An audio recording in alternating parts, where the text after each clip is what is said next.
Setelah diwanti-wanti Presiden, mampukah penegak hukum lebih selektif menyikapi laporan terkait Undang-Undang Informasi dan Transaksi Elektronik atau ITE? Bagaimana pedoman interpretasi atas pasal-pasal Undang-Undang ITE agar proses hukum dapat memenuhi rasa keadilan?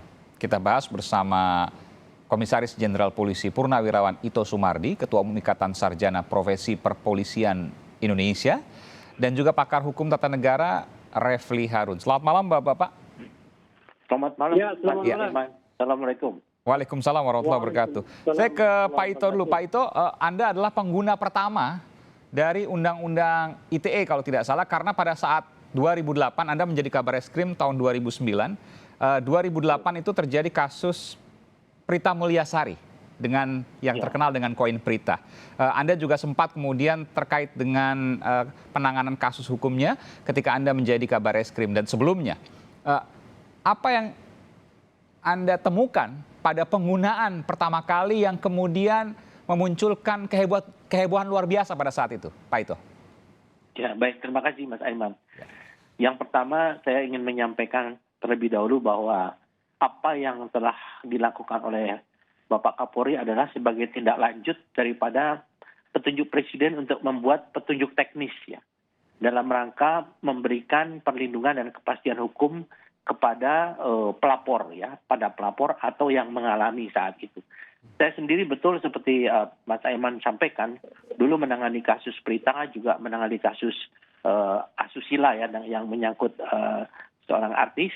Yeah. Kemudian juga memang pada saat itu saya berkoordinasi dengan Kemeninfo, dalam hal ini Dirjen, seorang Dirjen yang kebetulan beliau itu yang langsung terjun untuk membuat undang-undang.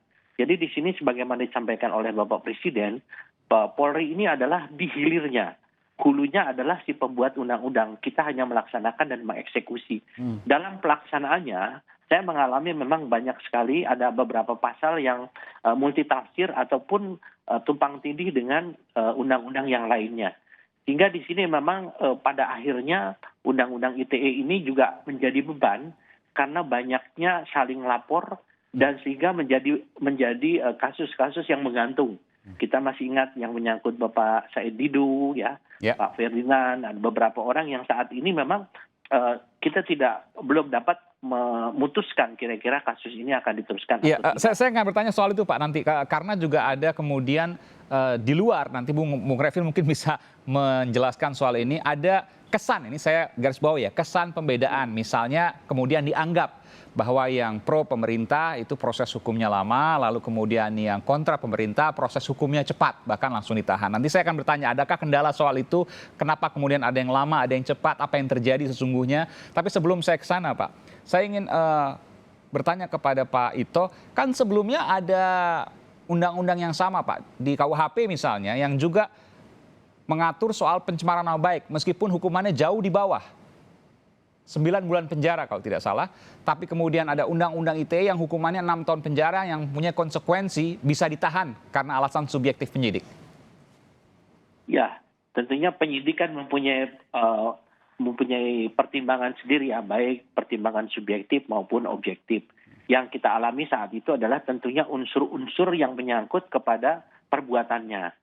Jadi disinilah yang disampaikan oleh Pak Kapolri, pelapor itu harus datang sendiri, karena dengan pelapor datang sendiri, pelapor yang mengalami kemudian juga mengalami kerugian moral itu juga tentunya harus bertanggung jawab, sehingga tidak polisi dalam mengkaji pelaporan yang disampaikan ini tentunya juga harus bicara langsung kepada orang yang mengalami, karena banyak beberapa kasus ini dilaporkan dengan menggunakan jasa pihak ketiga. Jadi kalau menurut saya yang dikatakan bahwa ada yang masuk dalam pencemaran nama baik di dalam KUHP, kemudian juga ada di Undang-Undang ITE, ini konteksnya lain, karena perbuatan itu kan dilakukan dengan menggunakan media, ya, misalnya media sosial itu diatur dalam Undang-Undang ITE.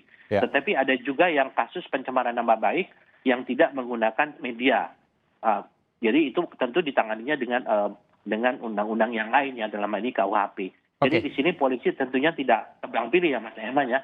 Oke, itu saya mau tanyakan nanti. Saya tanyakan ke Pak Ito. Tapi sebelum saya ke Pak Ito, saya ingin ke Bung Refli. Bung Refli, benarkah ada kesan itu bahwa yang pro pemerintah cepat penanganannya, tapi yang kontra pemerintah lambat penanganannya?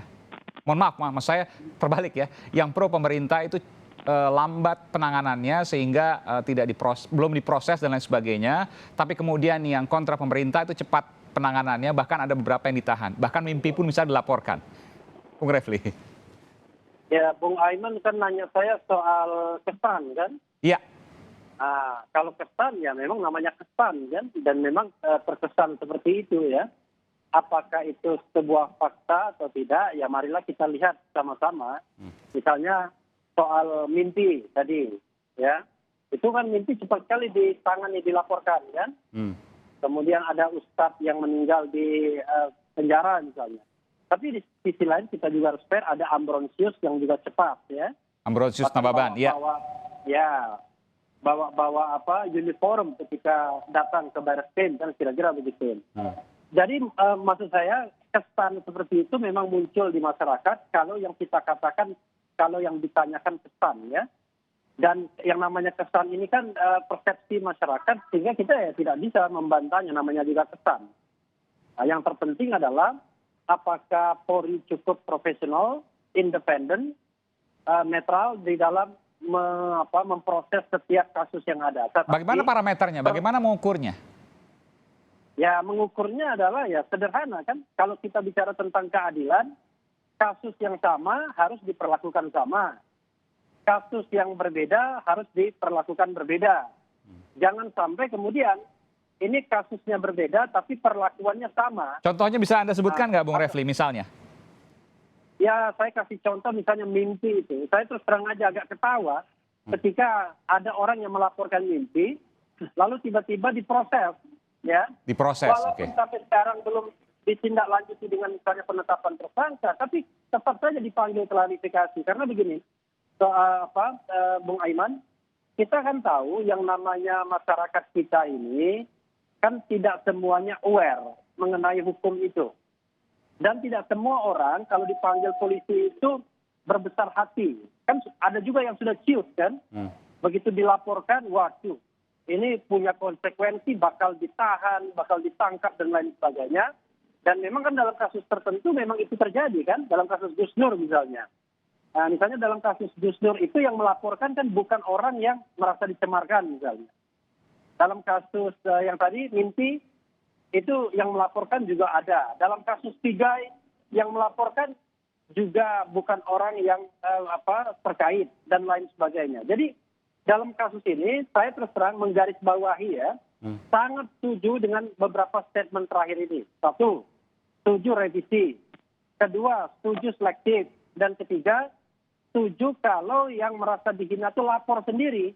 Jangan pinjam tangan orang lain begitu. Ya. Karena kalau minjam tangan orang lain, kita tahu setiap saat ini ada kelompok-kelompok di masyarakat yang usaha nggak jelas kerjaannya apa, tiba-tiba kerjanya melapor setiap saat.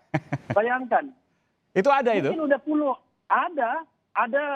Sekarang ada lagi organisasi yang kerjanya melapor kan. Melaporkan Pigai, melaporkan siapa lagi. Pokoknya macam-macam yang dilaporkan. Novel Baswedan dan lain sebagainya. Nah, kalau memang orang itu merasa dihina, maka dia harus datang sendiri. Baik dia maupun kuasa hukumnya. Tapi kalau itu bukan delik pengaduan, ya nggak usah melapor-melapor. Meskipun di Undang-Undang ITE di pasal 27 itu tidak mensyaratkan yang korbannya harus melapor sendiri. Betul demikian kan? Iya, tapi kan pasal penghinaan.